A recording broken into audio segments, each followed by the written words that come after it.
Good morning. I trust you're all doing great. I'm just having my coffee here this morning and reading my Bible and pondering some things. So I thought I'd just share some stuff that I'm processing through with the Lord right now, and some things I feel pretty excited about. Actually, the Lord's been speaking to our whole team about solutions, so that when you look at problems in life, that you not only are able to expose what it is that's causing the problem, but that you're also able to lay hold of a solution and to discover solutions. So that's what I want to share a little bit about today, because we are in an era where narcissism is rising up. And narcissism is basically absorption with self. And when a narcissist or someone that's bound by narcissism is going through life, everything will be about them. So all their motivation to do things will be for personal benefit. They will always be thinking of themselves and how it affects them. They'll be wanting to serve themselves. It's self-serving.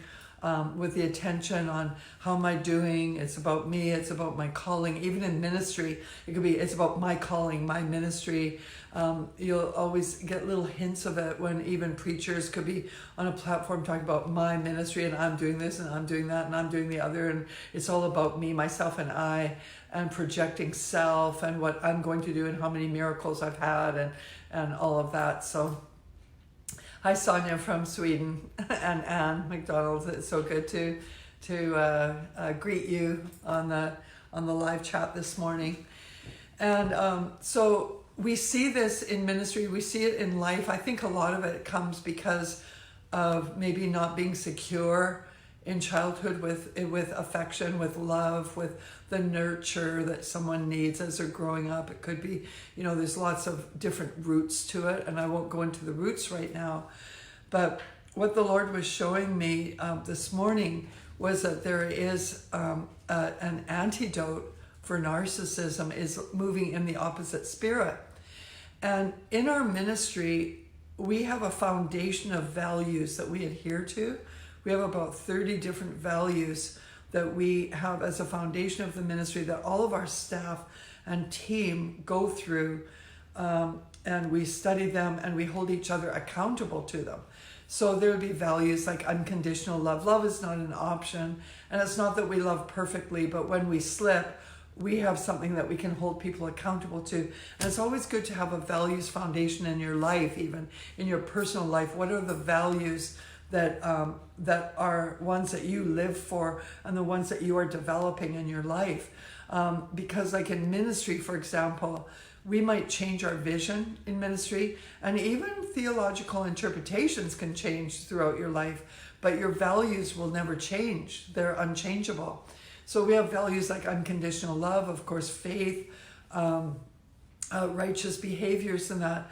But two of the most beautiful ones that I love and that we focus on a lot as a team are servanthood and humility. And Jesus really highlighted the whole thing of servanthood. And in Mark 9, verse 35, Jesus said, he called the 12 to himself and said, if anyone wants to be first, he shall be last of all and servant of all. And he said later, the greatest in the kingdom is the servant of all. And so when you position yourself to serve, then it's not about you anymore. You're not the celebrity. You're not the focus of attention. You've laid that down. And that's exactly what Jesus did. Jesus laid down his life to serve others. And I remember, over the years, I've had an opportunity to mentor many amazing men and women of God who are really being used of the Lord powerfully right now. But I remember one in particular, they won't mind me sharing this because they share it publicly themselves, is that when he came to connect with us on an internship, he had it in his mind, I'm being called into ministry. I'm being called into ministry, so I'm going to, go up and share my testimony or pray for people and cast out devils or whatever I'm going to do. And he would always run to the front. When we would go into a meeting, he would run to the front and want to talk to, the speakers or the head of the meeting and plunk himself in the front row and, kind of make himself the center of attention. And my husband would grab hold of him and he'd say, hey, you're not sitting up there. You're going to help me carry in books, the boxes of books from the back of the car, which my husband and I were doing. I mean, that's never beneath you. Never think that an assignment is beneath you. Well, I'll let the little minions over there do that. That's not kingdom. So my husband and I would be carrying in the boxes along with some other people, but this guy would just go up to the front and start talking to other people and talking to different speakers in the worship team and stuff like that. And so my husband made him carry the boxes. And so he would then make him stay at the back. He said, you're not sitting at the front, you're going to stay at the back. And this man, he didn't like it because he thought, but I'm a minister. I'm an intern to learn how to minister. And my husband said, well, that's exactly what you're doing right now. That's exactly. Ministry means to serve. And you're going to serve the people at the book table. And you're going to pray for them from the back of the room. And you're going to believe God to bless their lives. And you are going to serve them by getting them the resource that will help them. And so he wasn't happy about it at first, but over time and over layers and layers and layers of learning how to serve and doing even the menial tasks, he became this amazing man of God. But he had to be broken of this self-centered ambition that he had with him to be the great man of God. And I remember back to our YWAM days, is that in YWAM, servanthood is the greatest value, I think, that they have. I mean, they have many, but servanthood was the big value. And I mean, we had spent a lot of money. Our family alone spent over $20,000 in the day. That was back in 1980. So you can imagine what that would be now, maybe $100,000 now.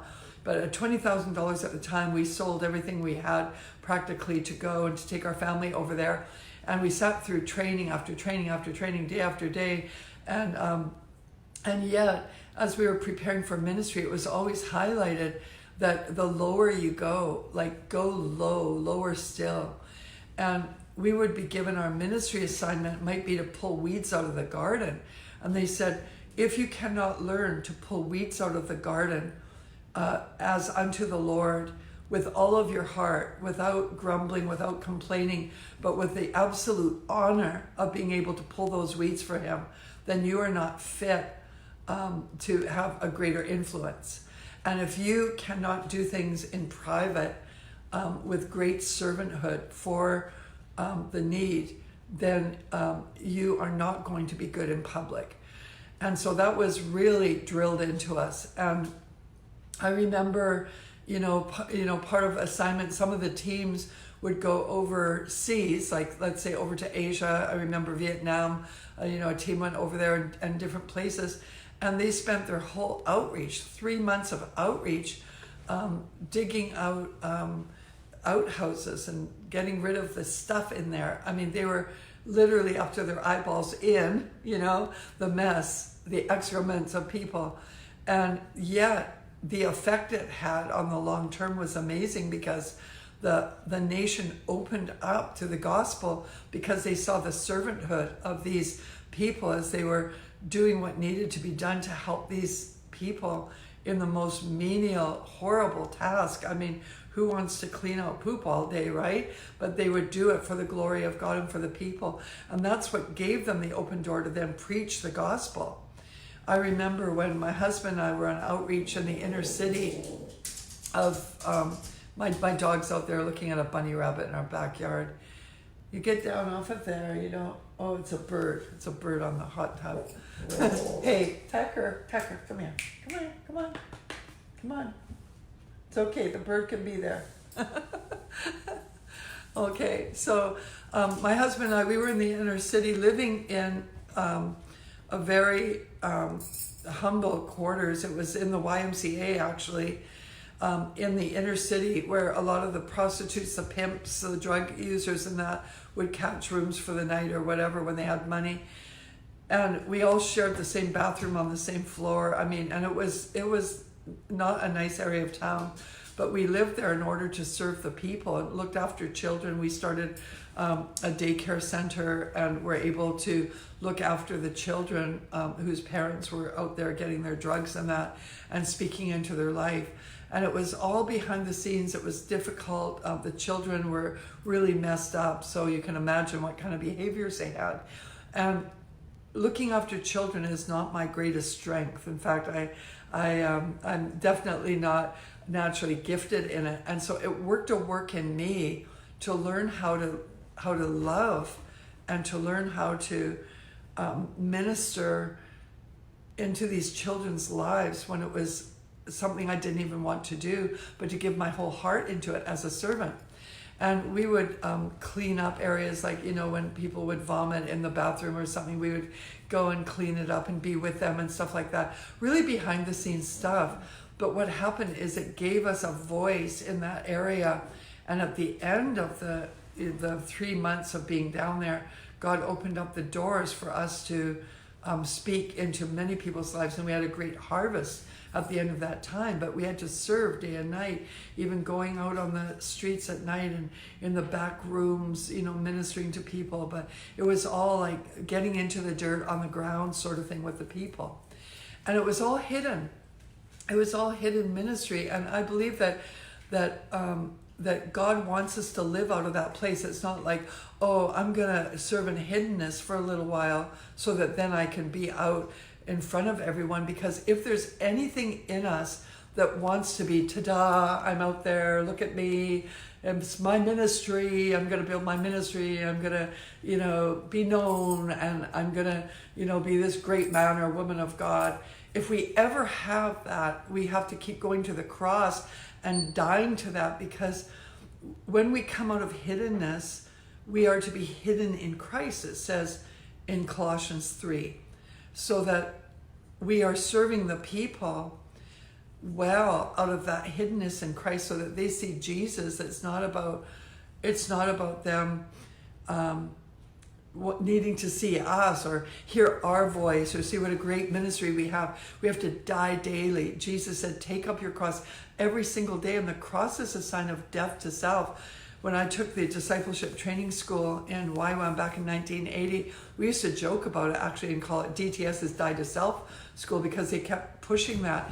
But I didn't realize until the last number of years how valuable that was, because it was just part of us. We embraced the die to self. It wasn't about self. So in the people that I've mentored, I have been able to put that inside their heart, and it's been amazing, because many of them have outstanding ministries. But the ones who did not die to self, the ones who just wanted to have the great ministry, and all of them have the same input from me, but the ones that went for it are standing today. And I would trust them with my life, because there's no selfish agenda. There's nothing for self. It's just this hiddenness in God, this death to self, and this willing to give God everything. But the ones that didn't ended up faltering and falling, and yet they have the same, they have the same attention, they have the same input given to them, the same encouragement to die to self and to be a servant of all, and not look to be served, but to serve. And in Philippians 2:3, Paul said, do nothing from selfish or empty conceit. And some other versions say selfish ambition. In other words, anything that you're going for yourself. Now, there's nothing wrong with having dreams in life, of course. But if that's what's fueling everything, is about you, me, myself, and I'm going to get to this, I'm going to be the great man of God, I'm going for this. It's like you can hear in that there has to be death. And it says, do nothing from selfish or empty conceit, but with humility of mind, regard one another as more important than yourselves. Now, when you do regard others as more important than yourself, it shows because you will serve them. You will look for ways. I always tell our team that I've been mentoring as they've gone out to minister, and I oftentimes will start them when they're ground level, going out to homes, really in isolated areas where they wouldn't necessarily have the ability to have a preacher come in. I say, you go in, you raise some money to cover your own expenses. If they give you something back, that's fine.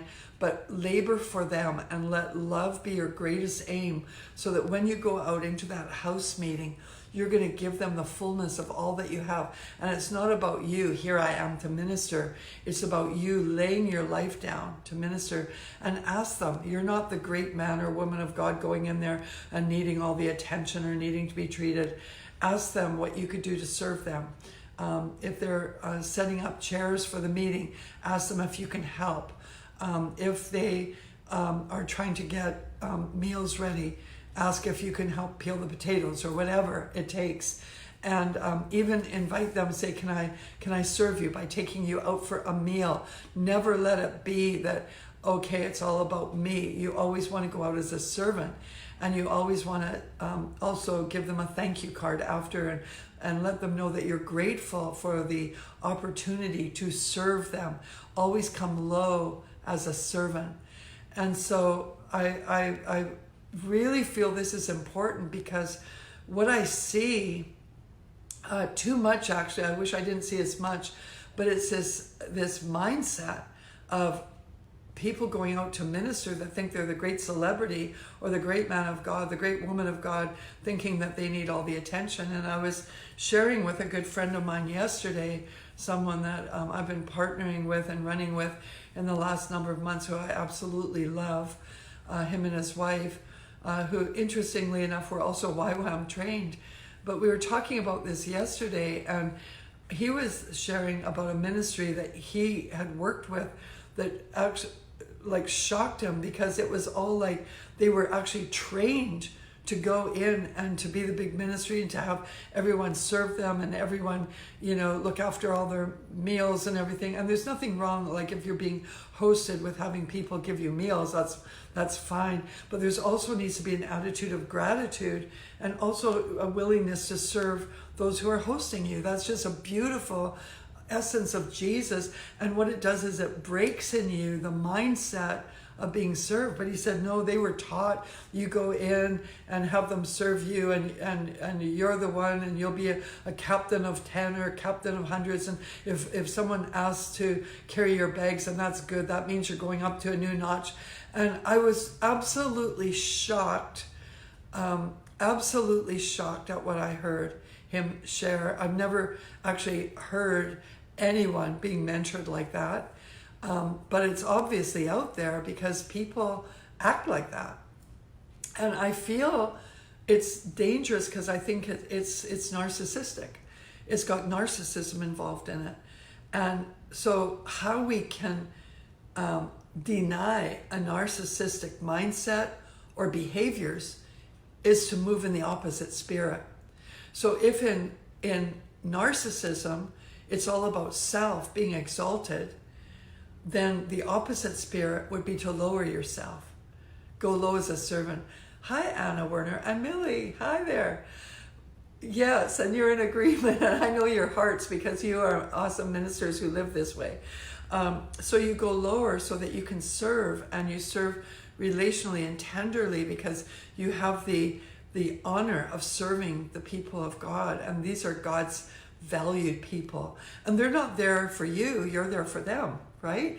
And that's why we have to take up our cross and deny ourselves every day. So it's a beautiful way to live when you deny yourself and say, I'm going to give my life to serving others, and humbling myself to serve others, so that all my life becomes about serving and loving and giving and denying myself in order to be a blessing to those that God has given me the honor of serving.